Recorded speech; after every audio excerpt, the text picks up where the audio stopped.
I mean, among all the awards you've received, I mean, Michelin star, you have great Zagat ratings. I mean, what an honor it is for you to also be picked as the best new chef. Yes. I'm trying to toot your horn.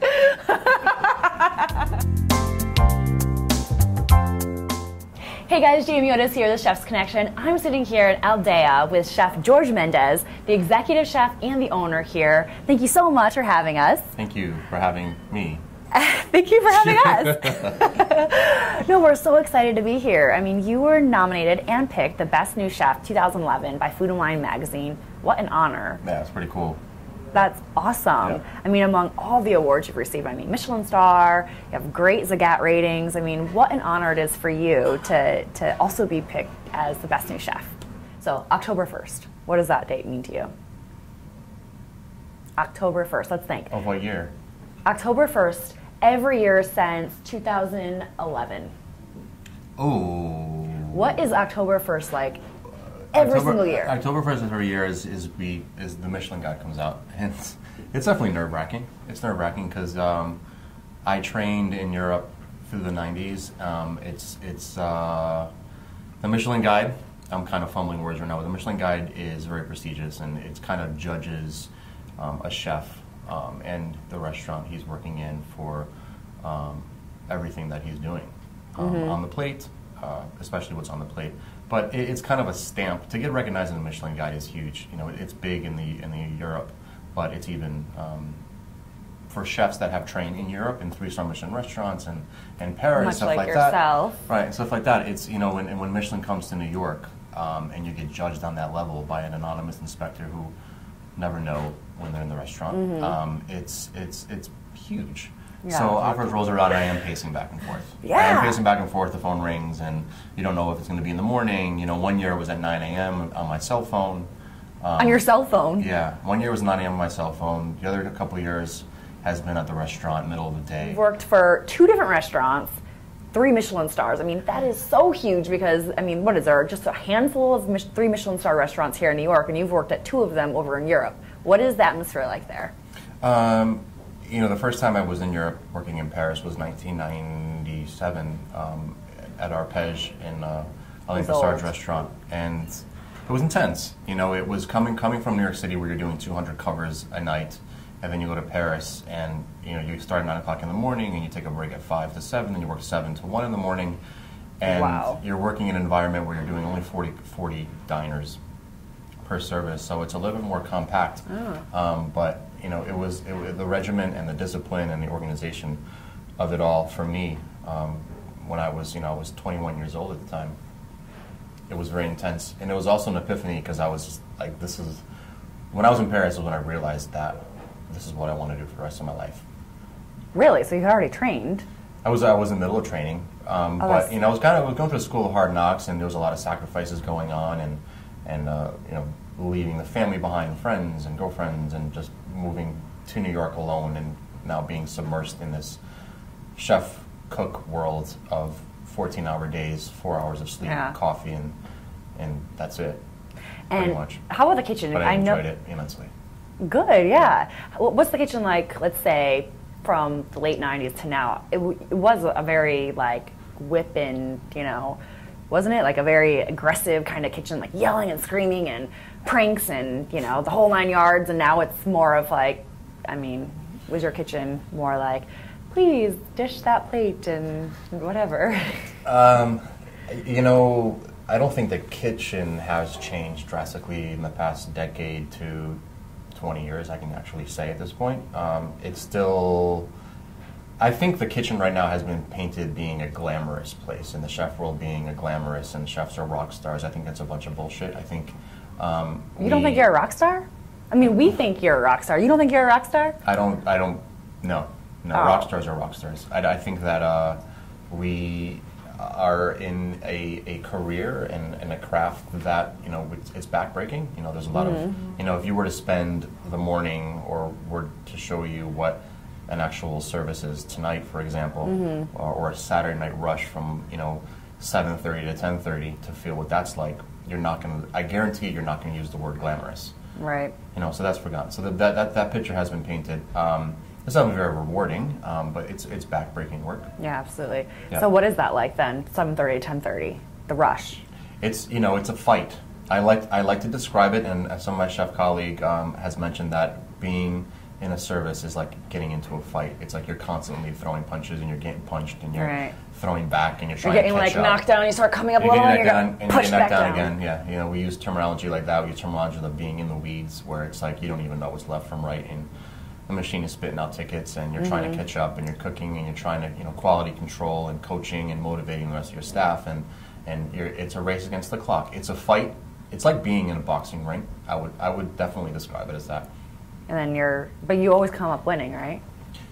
We strive to. So not only are you a rock star, but you're also a winning boxer. Your parents are from Portugal, and they came here. You're a first-generation American, and you really learned a lot about dining and food and cooking and all that from your parents. Tell us about that. Well, growing up as a child in the late 70s, 80s, my folks always had a garden.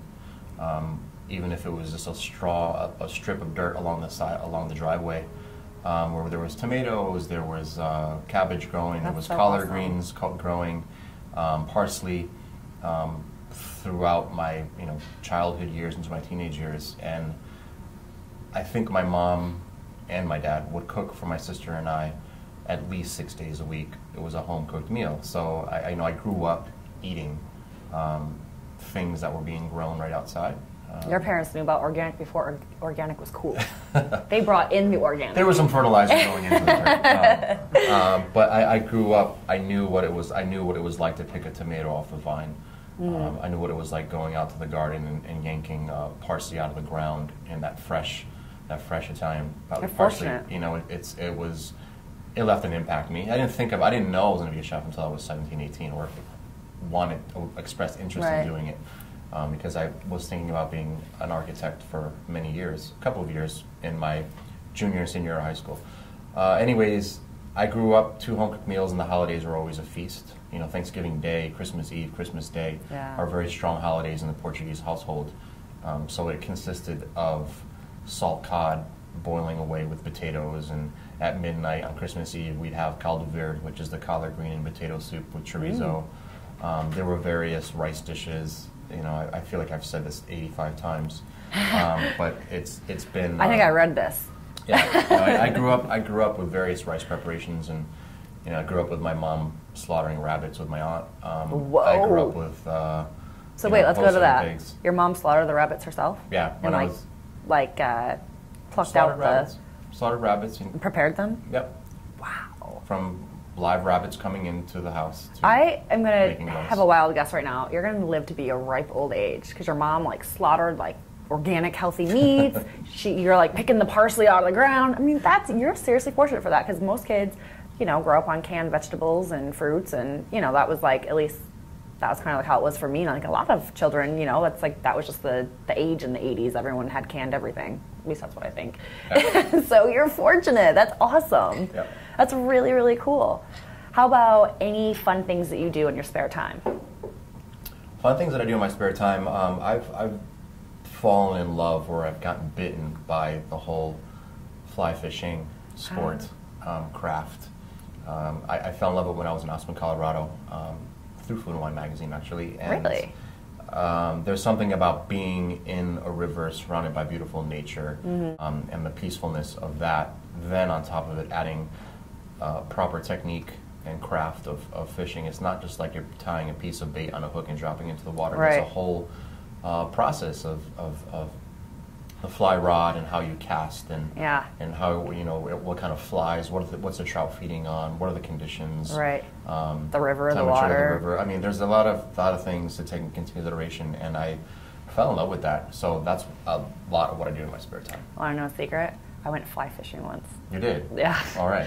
And I was really bad. Okay. I was we usually standing are on the there, first day. and I was and the wind was blowing, and the cast or whatever, the string was just flying all over the place, and I was like, I'm helpless. I don't know what to do. But I had really cool, those rain pants on. Yeah, I had really cool. I looked really cool. I looked like I knew what I was doing, but I actually really didn't know what I was doing at all. But it was fun. It was a lot of fun. And you're right. It was beautiful, and it's just peaceful to stand out there. Where did you fly fish? It was in Salt Lake City, Utah. All right, yeah, good place. You've got to have a funny story. I do have a funny story. You do? The best one was when I was working at Boulay in the 90s with Alex Urania and Kirk Guttenbrunner and Bill Yossis, being pastry chef. We use these forks. There were 2-tine forks that we used for cooking fish with, and Alex used to always have them in his back pocket with the tines sticking out. And the way the kitchen was set up is we had the stove, and we had about 3 feet, and then we had the refrigerator. And every time you need to go to the refrigerator, you'd have to bend down and grab fish or grab whatever. And I'm dying to hear the story. So what had happened was, Surreal, who was one of the fish cooks, was going to grab something out of the oven, and Alex was going to grab something out of the refrigerator. So Alex bends down, and Surreal bends down at the same time. And as Surreal bends down, he lands on the tines of the fork on Alex, and the tines of his fork basically went right into his ass cheek. And, all you heard was like this big, loud yelp. I mean, that was exasperating to happen. And we all stopped and we looked, and he basically had a fork sticking out. It was bad. It was like, I looked, I was like, oh my god. And he came back with pictures the next day of the tine marks on his butt. Yeah. That's a funny one. We laughed for a good 30 minutes where we basically interrupted the entire surface because of what just happened. The way that I'm reading Batman's whole expressions right now, I don't think much of this is He keeps bringing me back for more. I think this is the most fun that Batman has had in a long time. This is the most fun I've had. Thank you for the most fun I've had in a long time. You're welcome. We'll chat later. Absolutely. We're not done though yet. Fun kitchen gadget? Fun kitchen gadget. I really just enjoy having, and it might be boring, but I'm insistent about this, I just enjoy having a really good spoon to plate with and to sauce with and just plate food with, and a really sharp knife. Just, good, and my favorite right now is a good strong Japanese knife. Those are very basic things that I can't do without, essential. But you have to have them. I mean, wouldn't be able to do what we do without a good spoon. Without a good spoon. Not a good spoon. Now, okay, spoon size. Is it the soup spoon or a teaspoon? Well, it's called a Kun spoon. It was actually made by Chef Grey Kunz when he was at L'Espinasse, a Swiss chef, and he designed this perfect spoon that many of us use in the restaurant. Yeah, many of us use, and it's a perfect size spoon for plating and saucing. It feels right in your hand. It's like fits like a glove. Made by a chef. Made by a chef. 4 chefs. Yeah, perfect. Yeah. How about if someone's at home and let's say they're making macaroni and cheese. Everyone makes macaroni and cheese. Everyone loves macaroni and cheese. What is do you have a little secret for your macaroni and cheese? A secret for my macaroni and cheese? A good tip. I like just using a variety of cheeses. I don't like just picking one. I like using a combination of like a good cheddar, a little bit of blue cheese, and for example, maybe like one more soft runny cheese, like maybe even a brie or something. Maybe a combination of cheese. Every cheese has different nuances, and when you combine those 3 together, it's very intense. You get that moldy blue cheese is very, it's very fermented and just it's gutsy and it's got a lot of depth. Because macaroni and cheese it's very comforting, but it can also be very boring if it doesn't have much flavor. Thank you so much for having us. We You're really welcome. appreciate it. Thank you for coming. Absolutely. For more from your favorite celebrity chefs, keep coming back to chefsconnection.com. Perfect. Done. Don't worry.